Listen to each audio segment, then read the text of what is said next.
Hello students, आज हम लोग देखेंगे कि टैली पर वर्क कैसे किया जाता है। टैली यदि हमारे कंप्यूटर में इंस्टॉल रहेगा तो टैली का आइकन डेस्कटॉप पर बना हुआ रहेगा और उस पर जब हम डबल क्लिक करेंगे तो टैली ओपन हो जाएगा। लेकिन यदि टैली आपके कंप्यूटर पर इंस्टॉल नहीं है तो सबसे पहले आपको टैली इंस्टॉल करना होगा। आप टैली इंस्टॉल करने के लिए इंटरनेट का भी हेल्प ले सकते हैं या फिर कहीं से आपको मिला हुआ है तो सीडी, पेन ड्राइव से भी आप इंस्टॉल कर सकते हैं। मान लीजिए कि आपका टैली आपके कंप्यूटर में अवेलेबल है, तो उस केस में हमारा फर्स्ट स्टेप होता है double click on tally icon. आपको टैली आइकन पर डबल क्लिक करना है यदि आपके कंप्यूटर में अवेलेबल है तब, और नहीं तो फिर इंस्टॉल करना होगा और इंस्टॉल करने के बाद फिर आपको डबल क्लिक करना होगा। एनीवे, टैली मान लेते हैं कि हमारे कंप्यूटर पर है और उस पर हमने डबल क्लिक किया, टैली ओपन हो गया। अब हमें इन बातों का ध्यान रखना होता है कि हम किस कंपनी के लिए वर्क कर रहे हैं, क्योंकि टैली पर वर्क करना है तो कंपनी का इंफॉर्मेशंस कंप्यूटर में होना चाहिए। किस तरह की कंपनी पर आप वर्क करना चाह रहे हैं इसकी भी जानकारी होनी चाहिए। तो हम आपको बता दें कि टैली में दो तरह का कंपनी बनता है, एक है अकाउंट ओनली और एक है अकाउंट विथ इन्वेंट्री। अब हमें ये डिसीजन लेना है कि कब हम लोग अकाउंट ओनली कंपनी बनाएंगे और कब हम लोग अकाउंट विथ इन्वेंट्री बनाएंगे। तो ये डिपेंड करता है कंपनी के नेचर पर। यदि कंपनी ऐसी है जहाँ पर ओनली सर्विस प्रोवाइड होता है, सिर्फ सर्विसिंग का काम होता है। सर्विसिंग का कहने का सेंस जैसे कि मान लीजिए कि कोई एजुकेशनल ऑर्गेनाइजेशन है और उसकी अकाउंटिंग हमें करनी है और टैली हम यूज करना चाहते हैं, तो एजुकेशनल ऑर्गेनाइजेशन में सिर्फ हम लोग सर्विस प्रोवाइड करते हैं, मतलब पढ़ाते हैं, और वहाँ पर एक्सपेंस के रूप में फैकल्टी का सैलरी होता है और इनकम के रूप में स्टूडेंट्स का फी होता है। कोई सामान यहाँ पर हम लोग खरीदते या बेचते नहीं हैं। यदि कोई सामान हम लोग खरीदते भी हैं तो वो स्टूडेंट्स की फैसिलिटी के लिए खरीदते हैं, मतलब कि उस सामान को खरीद करके बेचने का काम नहीं करते हैं। तो इस तरह की को जो कंपनी है वहाँ पर हम लोग अकाउंट ओनली बनाएंगे। और यदि हमारी कंपनी इस तरह का नेचर रखती है जहाँ पर कि हम लोग सामान खरीदते हैं, खरीदने के बाद उसको बेचते हैं, तो फिर हमें जानकारी लेनी होती है कि कितना स्टॉक हमारे पास अब बचा। उसके बाद लॉस प्रॉफिट की तो जानकारी हमें चाहिए ही। तो इस सिचुएशन में हम लोग अकाउंट विथ इन्वेंट्री कंपनी बनाते हैं। तो ये डिसीजन हम लोग कंपनी क्रिएट करते समय लेंगे। फिलहाल हमारा दूसरा स्टेप है क्रिएट कंपनी, उसके बाद तीसरा स्टेप है क्रिएट लेजर, चौथा स्टेप है इंटर द ट्रांजैक्शन और पांचवा स्टेप है शो द रिपोर्ट। क्योंकि ट्रांजैक्शन करने के साथ ही रिपोर्ट बन जाता है और हम उसे ओनली शो करके देखते हैं कि हमारा रिपोर्ट क्या हुआ। तो अब हम लोग टैली पर वर्क करने के लिए सबसे पहले कंपनी बनाएंगे। तो जब हम लोग टैली ओपन किए तो वहाँ पर मिला हमें टैली, जहाँ पर आपको कंपनी इन्फो मिलेगा यदि एक भी कंपनी आपके पास बना हुआ नहीं है तो। लेकिन यदि कंपनी पहले से बना हुआ है कोई एक, तो बाय डिफ़ॉल्ट उसको सिलेक्ट कर लेता है, और उस केस में कंपनी इन्फो नहीं आकर के गेटवे ऑफ टैली आ जाता है। तो उस केस में कंपनी को हमें पहले बंद करना पड़ता है। तो कंपनी को बंद करने के लिए Alt+F1 प्रेस करते हैं, क्लोज द कंपनी। तो जब आप क्लोज द कंपनी करेंगे तो ऑटोमेटिक जो है आपको कंपनी इन्फो मिल जाएगा। वहाँ पर ऑप्शंस रहते हैं, select company, create company, alter, quit वगैरह। तो हमें सबसे पहले कंपनी बनाना है, तो इसके लिए हम लोग क्रिएट कंपनी पर आएंगे। तो यहाँ पर दो प्रोसेस है पहुँचने के लिए, या तो आप माउस से क्लिक कर दें या फिर कीबोर्ड का डाउन एरो की, अप एरो की के सहायता से क्रिएट कंपनी के पास पहुँच जाएंगे, और उसके बाद इंटर की प्रेस कर देंगे। इंटर की प्रेस करने के बाद कंपनी क्रिएशन का डायलॉग बॉक्स आ जाएगा। जब हमने कंपनी क्रिएशन पर इंटर प्रेस किया तब ये डायलॉग बॉक्स आता है। यहाँ पर कंपनी का सारा इंफॉर्मेशन आपको राइट करने पड़ते हैं। सपोज कर लीजिए कि आप टाटा कंपनी में काम कर रहे हैं, उसके लिए अकाउंटिंग कर रहे हैं, तो नेम में टाटा कंपनी लिखेंगे, मेलिंग नेम में अपने आप ये टाटा कंपनी आ जाएगा। अब एड्रेस आपको राइट करना है। सपोज कीजिए कि एड्रेस आपने लिखा जमशेदपुर। नेक्स्ट है इनकम टैक्स नंबर, जिसको कि पैन नंबर भी कहते हैं, परमानेंट अकाउंट नंबर। वो यदि आपको मालूम है तो आप लिखेंगे, यदि नहीं मालूम है तो आप इंटर प्रेस करके आगे बढ़ सकते हैं। नेक्स्ट है लोकल सेल टैक्स नंबर। आपका बिजनेस यदि लोकल वे में काम कर रहा है तो उसका टैक्स नंबर आपको फिल करना होता है। यदि आप एक स्टेट से दूसरे स्टेट सामान भेजते हैं या सर्विस देते हैं तब inter state sale tax number होता है, वो नंबर आप डालेंगे। तो यदि आपको मालूम है तो डालेंगे, यदि नहीं मालूम है तो उस केस में इंटर प्रेस करके आगे बढ़ जाएंगे। करेंसी सिंबल जो है वो रुपीज़ है, आपको पता है कि ये इंडियन कंपनी है तो रुपीज़ हो गया। अब है maintain, that means account type. तो हमने आपको पहले ही बताया है कि अकाउंट टाइप दो तरह का होता है, अकाउंट ओनली और अकाउंट विथ इन्वेंट्री। अभी हम आप लोगों के साथ डिस्कस कर रहे हैं अकाउंट ओनली, इसलिए हमने सेलेक्ट किया है अकाउंट ओनली। अब है फाइनेंशियल ईयर फ्रॉम। तो फाइनेंशियल ईयर जो है वो 1 अप्रैल से स्टार्ट होता है और वो ऑटोमेटिक जो है 31 मार्च को एंड होता है। तो हमारा करंट फाइनेंशियल ईयर है 1/4/2020। नेक्स्ट जब आप इंटर प्रेस करेंगे तो ऑटोमेटिक ये डेट बिगनिंग फ्रॉम बुक में भी आ जाएगा। तो फिर आप क्वेश्चन कर सकते हैं कि सर यही डेट फिर यहाँ आ रहा है तो फिर ये बॉक्स देने का मतलब क्या है। मान लीजिए कि फाइनेंशियल ईयर आपका 1/4/2020 है, लेकिन हमारा नया बिजनेस है और हमने अपना बिजनेस मई से शुरू किया है, तो यहाँ पर हमारा बिगनिंग बुक जो है 1/5/2020 हो सकता है, और नहीं चेंज करते हैं तब भी चलेगा। आपका 1 मंथ ब्लैंक रहेगा, आगे से आपका ट्रांजैक्शन होगा।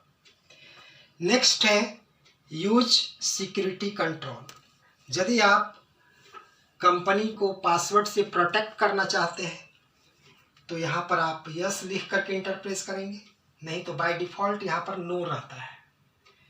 तो यस हमने लिखा है और इंटर प्रेस किया है, तब आपसे पूछेगा नेम ऑफ एडमिनिस्ट्रेटर। तो मान लीजिए कि एडमिनिस्ट्रेटर के रूप में संजीव हमने लिखा, फिर इंटर प्रेस करेंगे तो पासवर्ड मांगेगा और उसी पासवर्ड को रिपीट करना है। तो जो भी आप पासवर्ड देंगे वो दिखेगा नहीं, है ना। उसके बाद इंटर प्रेस करेंगे, रिपीट द पासवर्ड में जो पासवर्ड आपने डाला है उसी को आप डालेंगे। फाइनली हम इसको एक्सेप्ट करा लेंगे, इंटर प्रेस करके एक्सेप्ट करा लेंगे। तो इस तरह से कंपनी बन गई। अब आप कहेंगे कि सर ये सेव हुआ या नहीं? जब तक एक्सेप्ट नहीं हुआ है तब तक ये अनसेव है, लेकिन जैसे ही एक्सेप्ट हो जाता है आपकी कंपनी सेव हो गई। अब यदि पावर कट हो जाता है या भी किसी भी कारण से कंप्यूटर आपका बंद भी हो जाता है तो आपकी कंपनी बन चुकी है। अब इस कंपनी में हमें वर्क करना है, तो एक्सेप्ट होने के बाद आपको रिटर्न कर देगा कंपनी इन्फो में, जो आपको हमने पिछले डायलॉग बॉक्स में दिखाया, जिसमें कि सिलेक्ट कंपनी था, क्रिएट कंपनी था, अल्टर था, क्विट था। अब हम इस कंपनी में काम करना चाहेंगे तो इस कंपनी को सिलेक्ट करेंगे। जब इस कंपनी को सिलेक्ट करेंगे तो हमें एक अदर डायलॉग बॉक्स मिलेगा जिसमें कि हम लोग अपना काम आगे बढ़ाएंगे। जब हम लोग कंपनी सेलेक्ट करते हैं तो गेटवे ऑफ टैली का डायलॉग बॉक्स आ जाता है। इस डायलॉग बॉक्स में हम सबसे पहले अकाउंट इन्फो में काम करते हैं, जिसके द्वारा लेजर बनाते हैं। तो अकाउंट इन्फो सेलेक्ट करने के बाद हमने इंटर प्रेस किया तो नेक्स्ट डायलॉग बॉक्स जो आया वो है अकाउंट इन्फो का। इसमें है ग्रुप, लेजर, कॉस्ट सेंटर और क्विट। हमें बनाना है लेजर, तो लेजर को हम लोग सेलेक्ट करेंगे और लेजर को सिलेक्ट करने के बाद इंटर प्रेस करेंगे तो फिर लेजर बनाने का नेक्स्ट डायलॉग बॉक्स आता है जिसमें कि क्रिएट होता है, डिस्प्ले, अल्टर, क्विट। तो अभी हमें लेजर बनाना है तो क्रिएट सेलेक्ट करेंगे और उसके बाद इंटर की प्रेस करेंगे, तब लेजर क्रिएशन का डायलॉग बॉक्स आएगा जिसमें कि नेम होता है, ग्रुप होता है, ओपनिंग बैलेंस होता है। तो सबसे पहले तो हमें समझना होता है कि व्हाट इज लेजर। तो हमने पिछले क्लास में बताया था जिसमें कि कोई भी ट्रांजैक्शन में दो पार्टी सेलेक्ट करते हैं और वो एक होता है डेबिट तो दूसरा होता है क्रेडिट। तो जो आइटम है वही हमारा लेजर है। तो इस बात का ध्यान रखेंगे आप कि टैली में दो लेजर डिफ़ॉल्ट बना होता है, वो है कैश और प्रॉफिट एंड लॉस। बाकी जो भी नए नए आइटम मिलेंगे, जो भी नए नए लेजर मिलेंगे, आपको वो लेजर बनाना पड़ेगा, तभी आप उस पर एंट्री परफॉर्म करेंगे, जो कि कहलाता है वाउचर एंट्री। तो लेजर क्रिएट करते समय हमको विशेष ध्यान रखना पड़ता है। तो लेजर का जो भी नाम रहेगा उस नेम बॉक्स में होगा। उसके बाद ग्रुप में हम लोग सेलेक्ट करते हैं कि उस लेजर का नेचर क्या है। दैट इज वेरी इंपॉर्टेंट, क्योंकि टैली या फिर कह सकते हैं कंप्यूटर लेजर के नेम से पहचानता नहीं है कि उसका नेचर क्या है, वो पहचानता है ग्रुप से। जैसे मान लीजिए कि लेजर हम बना रहे हैं परचेज अकाउंट, तो परचेज अकाउंट हमने लेजर का नाम रखा। अब ग्रुप में जो है जैसे ही कर्सर आएगा ग्रुप का लिस्ट आ जाएगा। उस ग्रुप के लिस्ट में जो है आपको सिलेक्ट करना होता है परचेज। चूंकि लेजर आप परचेज बना रहे हैं तो उसका नेचर परचेज है। यदि बाय मिस्टेक आपने नेम रखा है परचेज और ग्रुप में आपने सेल्स सिलेक्ट कर लिया है तो उस केस में आपके नज़र में लेजर का नाम तो परचेज रहेगा, लेकिन कंप्यूटर उसको सेल्स समझेगा। तो आप समझ सकते हैं कि जहाँ पर आप परचेज कर रहे हैं आपके नज़र से, वहाँ कंप्यूटर सेल्स समझ रहा है। और यदि आप सेल्स का लेजर बना रहे हैं, नेम रखे सेल्स और ग्रुप में आपने रख दिया है परचेज, तो आपके नज़र में सेल्स है लेकिन कंप्यूटर के नज़र में परचेज है। तो बहुत बड़ा मिस्टेक हो सकता है। जहाँ पर लॉस होना है वहाँ प्रॉफिट हो जाएगा, और जहाँ प्रॉफिट होना है वहाँ लॉस हो जाएगा। तो इन बातों का आपको विशेष ध्यान रखना है। टैली का रिजल्ट जो है वो ग्रुप पर डिपेंड करता है। ग्रुप आपको बेसिकली अच्छे तरीके से समझना होगा। आगे जब हम आपके साथ क्लास शेयर करेंगे तो वहाँ पर हम डिफरेंट टाइप ऑफ ग्रुप के बारे में डिस्कस करेंगे। फिलहाल यहाँ पर नेम हमने रखा परचेज, तो ग्रुप भी हमारा होगा परचेज। तो परचेज ग्रुप पहले से बना हुआ है तो अब सिलेक्ट करना आसान है, लेकिन आगे जब हम लोग पढ़ेंगे तो उसमें ऐसा भी हो सकता है कि नेम कुछ और आप लिख रहे हैं और ग्रुप कुछ और रहेगा। जैसे मान लीजिए कि आप नेम में लिखा सैलरी अकाउंट, तो ग्रुप में सैलरी अकाउंट नहीं बना हुआ है, लिस्ट में जो है वहाँ पर एक्सपेंस है। सैलरी क्या है? एक्सपेंस। अब एक्सपेंस के रूप में जो है दो तरह का एक्सपेंस होता है, डायरेक्ट एक्सपेंस, इनडायरेक्ट एक्सपेंस, जो कि हम आगे डिस्कस करेंगे। तो कहने का सेंस हमारा यहाँ पर ये है कि जो लेजर नेम अवेलेबल है और उसी नेम से ग्रुप अवेलेबल है तो उसको बनाना आसान है, लेकिन यदि लेजर नेम अलग है, ग्रुप नेम अलग है, तो वहाँ पर उसको समझना बहुत ही आवश्यक है। अब हम लोग समझ रहे हैं ओपनिंग बैलेंस क्या है।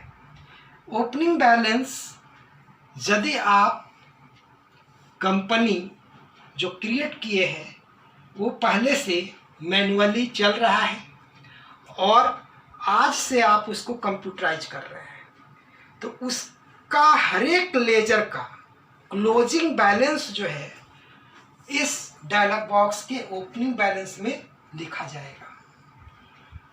और यदि कंपनी नई है तो उस केस में क्लोजिंग बैलेंस नहीं है, और जब क्लोजिंग बैलेंस नहीं है तो ओपनिंग बैलेंस भी नहीं है, तो उस केस में ये ब्लैंक रहेगा। फिलहाल हम मान रहे हैं कि हमारी कंपनी नई है और बिल्कुल कंप्यूटराइज फर्स्ट डे से चल रही है, तो उस केस में क्लोजिंग बैलेंस नहीं है तो ओपनिंग बैलेंस भी यहाँ पर ब्लैंक होगा। उसके बाद हम लोग एक्सेप्ट कर लेंगे। इस तरह से हमारा लेजर बन गया। अब जितने भी लेजर बनाना होगा 1 बाय 1 हम लोग बनाते चले जाएंगे, और लेजर बनाने के बाद फिर हम लोग यहाँ से एस्केप की के द्वारा हर एक डायलॉग बॉक्स से निकलने के लिए एस्केप की होता है। जैसे यहाँ से हमें निकलना है तो एस्केप की प्रेस करेंगे तो प्रीवियस डायलॉग बॉक्स में आ जाएंगे।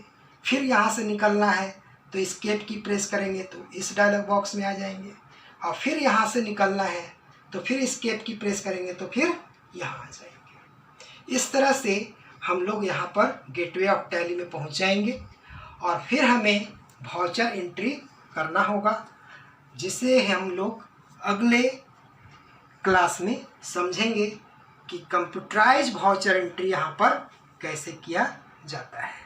धन्यवाद।